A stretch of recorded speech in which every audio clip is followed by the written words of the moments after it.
Bonjour à tous, nous voici donc pour la deuxième partie de cette vidéoconférence consacrée à l'armée macédonienne. Donc nous avons traité précédemment des origines ainsi que de la composition générale de l'armée macédonienne, hein, ainsi que surtout des réformes de Philippe II. Là, nous allons voir aujourd'hui en détail l'infanterie macédonienne et notamment bien sûr la phalange. Donc, on a remarqué que j'utilise des documents libres de droit, donc on peut toujours trouver plus joli ou plus détaillé sur Internet, mais je m'efforce toujours d'utiliser des documents libres de droit. Donc, ce qu'on peut voir ici, hein, c'est un bataillon de 256 hommes à Syntagma, qui est l'unité tactique de base de la phalange macédonienne. Donc, on a bien compris que cette phalange est, depuis Philippe II, le noyau de l'armée macédonienne, hein, donc les phalangistes qu'on appelle les compagnons à pied ou les pézétères, hein, pour les associer donc à la cavalerie des compagnons, sachant qu'ils sont recrutés sur une base territoriale. Hein. On les appelle également les sarissophores, donc les porteurs de saris, la fameuse lance de près de 6 mètres de long à l'époque.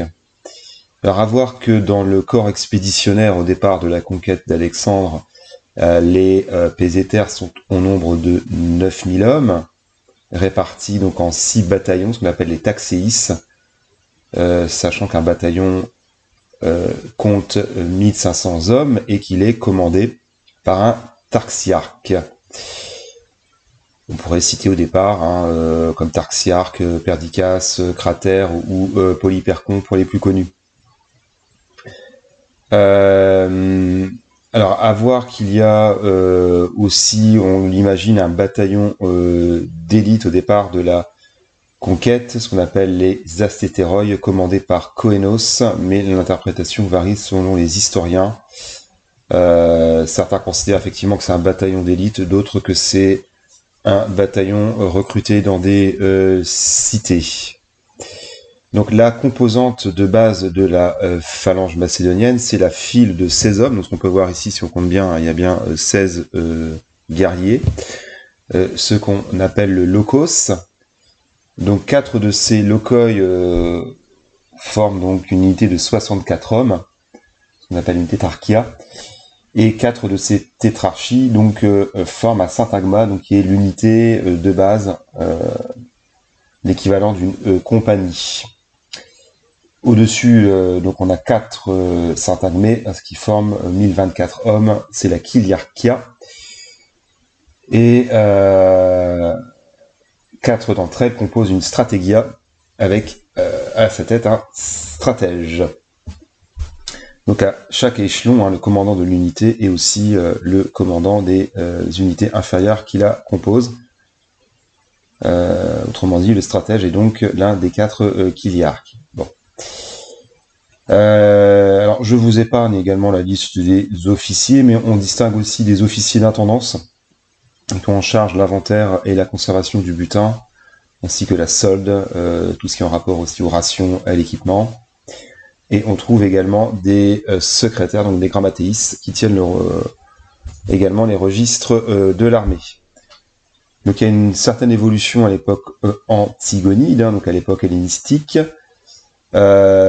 puisqu'on va distinguer donc deux grandes divisions, on va dire 2 grandes ailes au sein de la phalange, à savoir les boucliers de bronze et les boucliers blancs.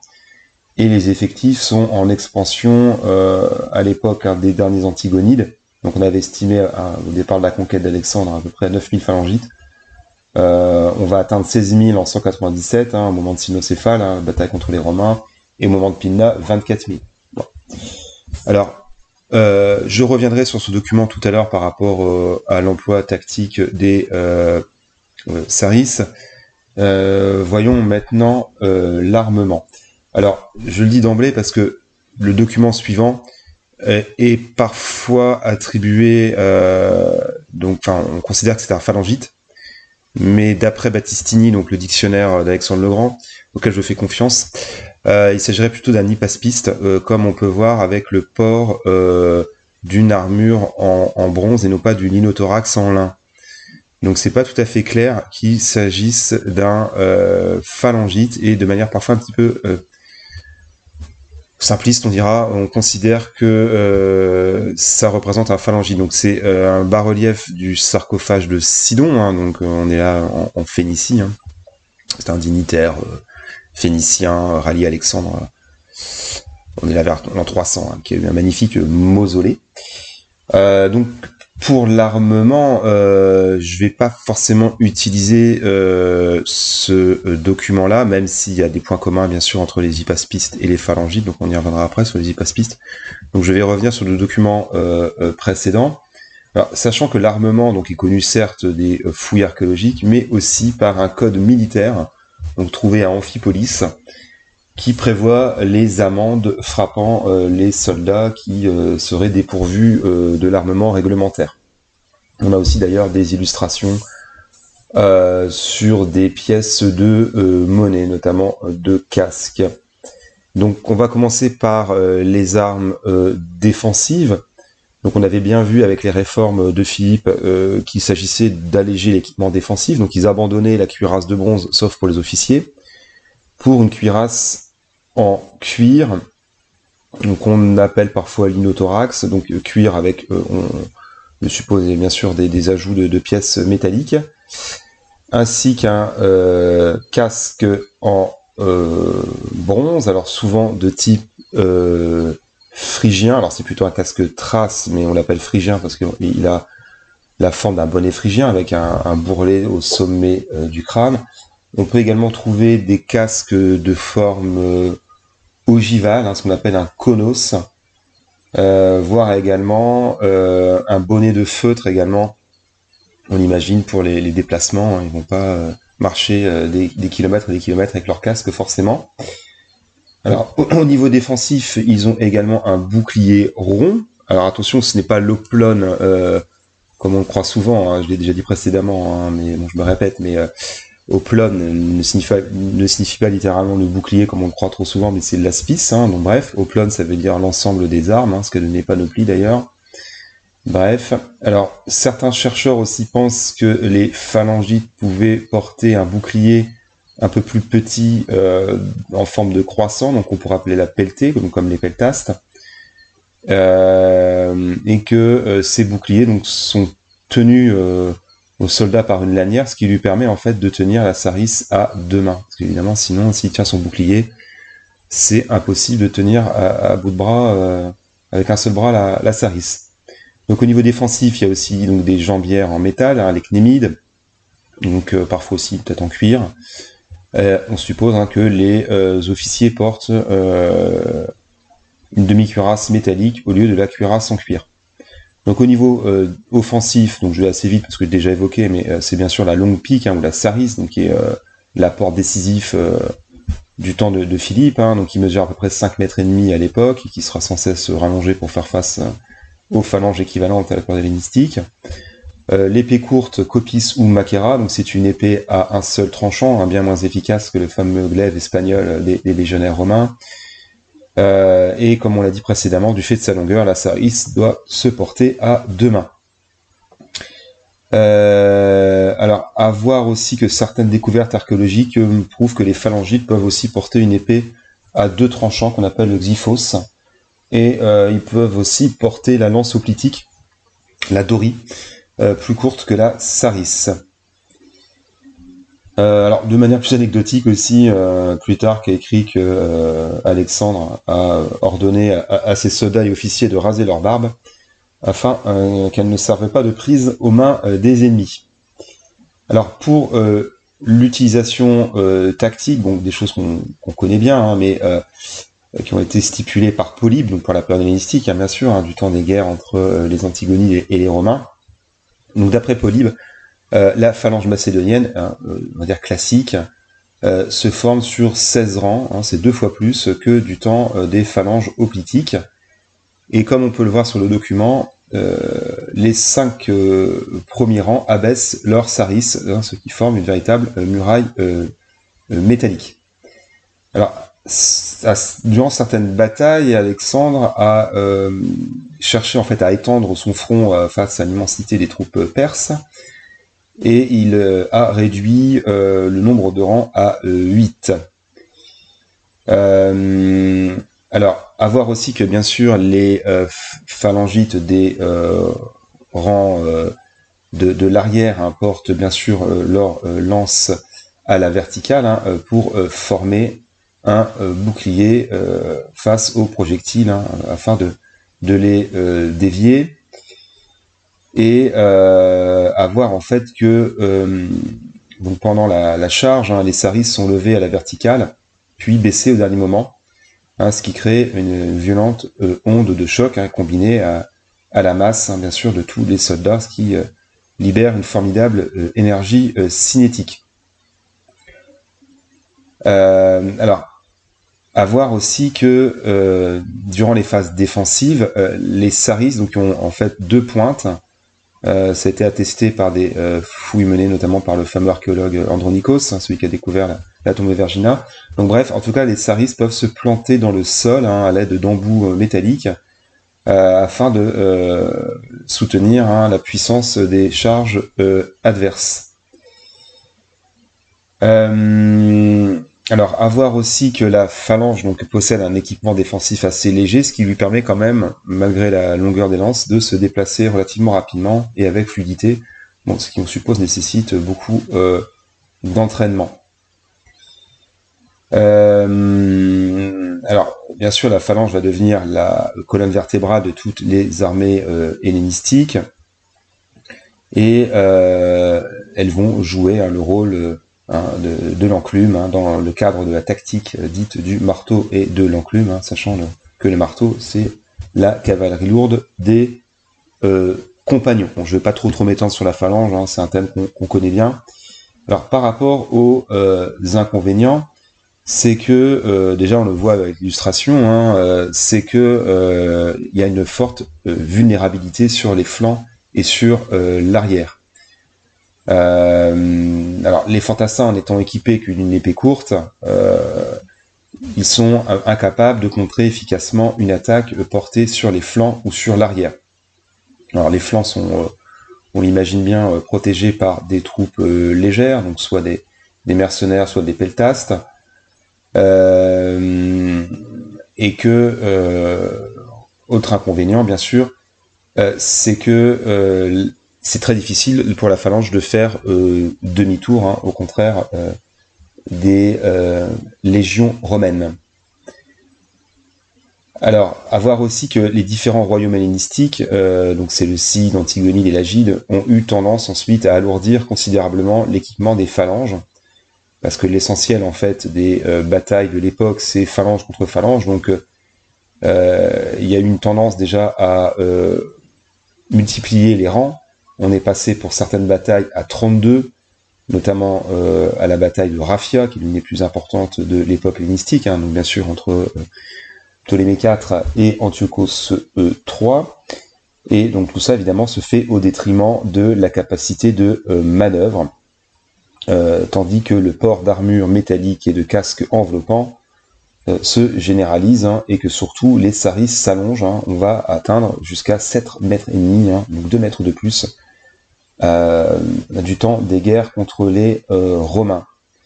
Donc voilà, ça reste très puissant, mais très rigide, et bien sûr, ça va être un des facteurs des défaites des royautés hellénistiques face aux légions romaines, beaucoup plus souples, comme à Cynocéphale et à Pinna. Alors, évoquons maintenant les hypaspistes et leurs continuateurs, les argyraspides. Alors, je vais aller relativement vite aussi là-dessus parce que c'est des thèmes que j'ai déjà évoqués dans des vidéos spécifiques.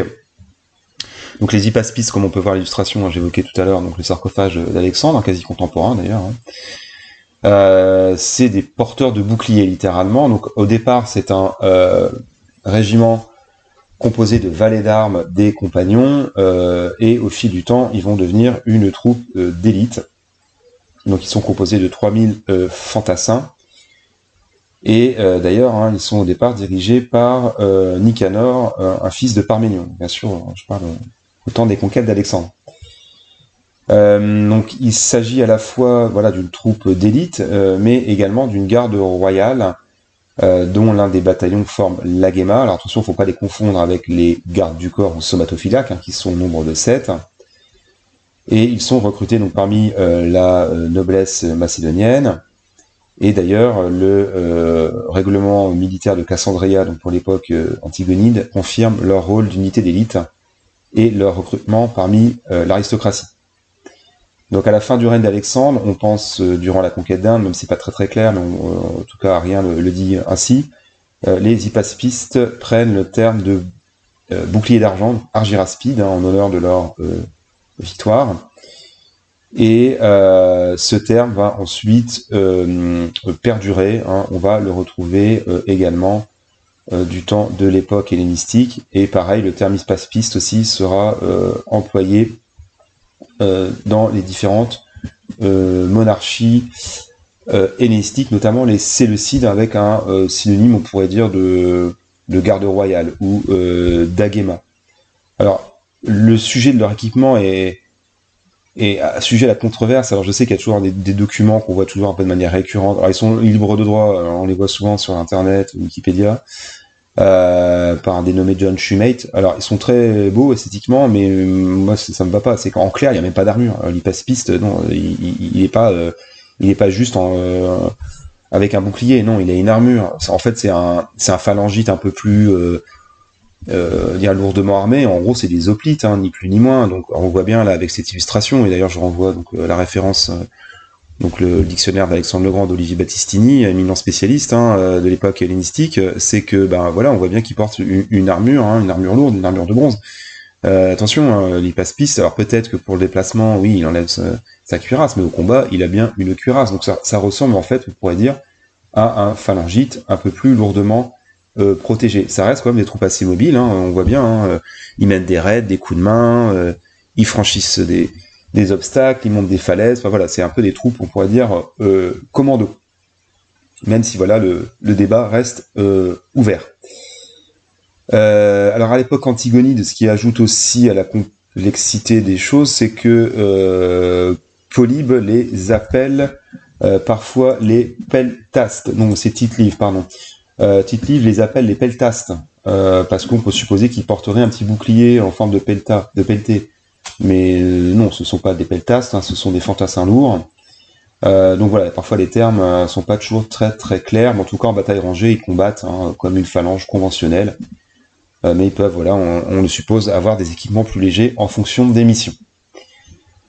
Alors, évoquons maintenant les hoplites grecs.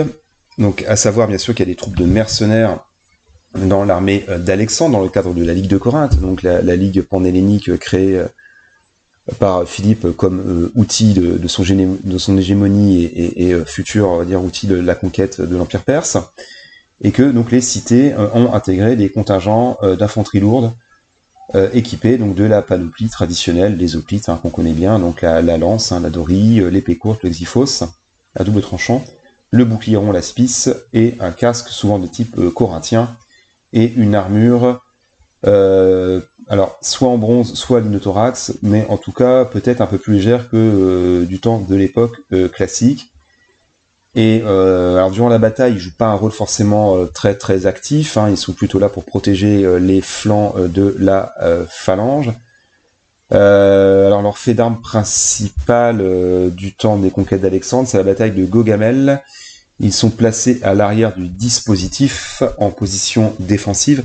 Donc ça rappelle, voilà ici le plan de bataille. Alors j'avais dit que c'était un plan de bataille pas forcément erroné, mais c'est que l'infanterie alliée, enfin ça c'est valable pour Gaugamel, mais voilà, il n'y a pas d'autres exemples attestés de bataille du temps de Philippe ou d'Alexandre où ils aient fait comme ça 2 rangs, c'est-à-dire de phalanges et d'hoplites. Enfin en tout cas, à Gaugamel, ils ont été chargés de garder le camp, hein, protéger les bagages, hein, et ils sont parvenus à repousser les assauts de la cavalerie perse.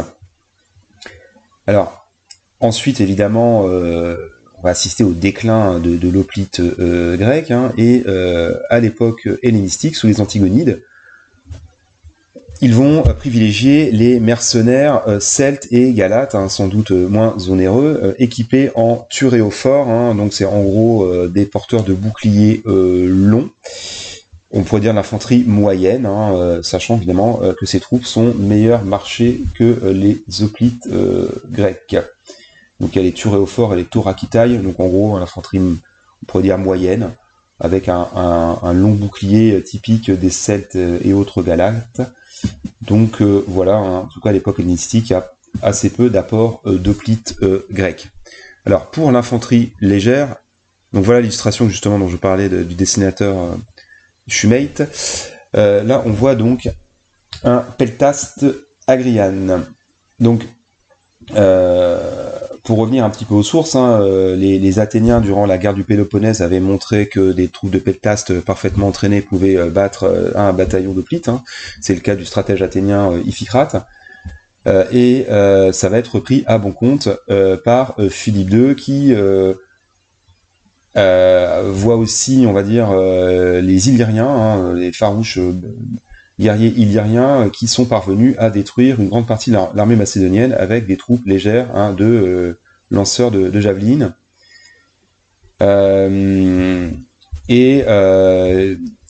Philippe va commencer à intégrer des Thraces, donc qui sont bien sûr les peltastes les plus réputés, hein, depuis l'époque classique. Donc sachant bien sûr que peltaste vient de la peltée, donc il y a un bouclier en forme de demi-lune, hein, qui porte plusieurs javelines. Et les peltastes les plus réputés de l'armée macédonienne du temps d'Alexandre, c'est les Agrianes. Donc c'est une tribu de Péonie. Donc les Péoniens, c'est un peuple apparenté aux Thraces que Philippe a vassalisé. Hein. Donc ils sont des troupes d'élite et qui d'ailleurs, durant la bataille, sont situés très proches d'Alexandre, hein, à côté des compagnons et des hypaspis. Donc c'est vraiment, on pourrait dire, des troupes extrêmement efficaces et qui vont accompagner les victoires d'Alexandre, qui vont aussi mener beaucoup de coups de main, d'opérations, on pourrait dire, commando.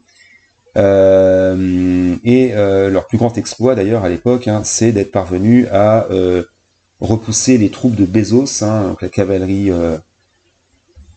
lourde, hein, permettant à Alexandre de charger Darius à la bataille de Gaugamel. Et donc il y a de très nombreux témoignages dans la database d'Arien, hein, qui montrent que les Agrianes accompagnent le roi, ils sont très proches, hein, et forment une espèce de garde rapprochée, une garde légère, en plus des hypaspistes, donc des troupes fidèles et loyales. Alors le terme ensuite va un petit peu tomber dans l'oubli, on en retrouve parfois des Agrianes mentionnés au début de l'époque hellénistique, mais ensuite on les appellera plutôt les peltastes, ou on dira les Thraces aussi dans les sources. Donc voilà pour les peltastes. Alors on a aussi bien sûr des archers et des frondeurs, donc ce qu'on appelle en général les psyloi. Alors on sait bien sûr que dans la culture grecque, le tir à l'arc n'est pas bien estimé, hein, c'est pas forcément une arme, on dirait, noble. Donc c'est pourquoi les Grecs de tradition la laissent plutôt à des étrangers ou à des mercenaires, comme les Scythes, hein, bien connus comme miliciens à Athènes, ou les fameux archers crétois, sachant que ce sont considérés comme les meilleurs archers du monde méditerranéen à l'époque.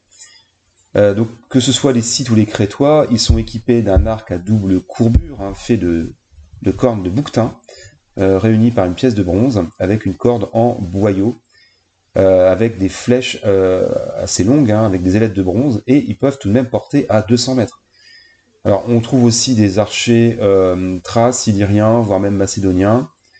Alors, on trouve aussi des frondeurs qui viennent de Crète et surtout de Rhodes. Bon, les frondeurs les plus connus, c'est ceux des Baléares, mais ça c'est plutôt dans les armées carthaginoises, n'est-ce pas?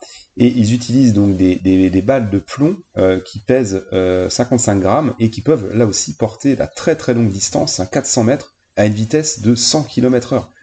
Donc c'est des armes meurtrières, hein, les frondeurs, hein, faut pas le galvauder. Alors déjà sous Philippe II, hein, sont attestées la présence d'archers et de frondeurs, donc à différentes batailles, donc contre les Phocidiens, à la bataille du champ de Crocus, ou à la bataille de Chéronée, donc contre la coalition grecque. Et alors ils n'ont pas forcément joué un rôle notable, en tout cas c'est pas forcément relevé hein, dans les sources. Enfin voilà, ils jouent un rôle de tirailleurs pour on va dire ralentir et harceler l'ennemi, hein, mais ils sont surtout importants donc pour la guerre de harcèlement, pour le soutien à la cavalerie.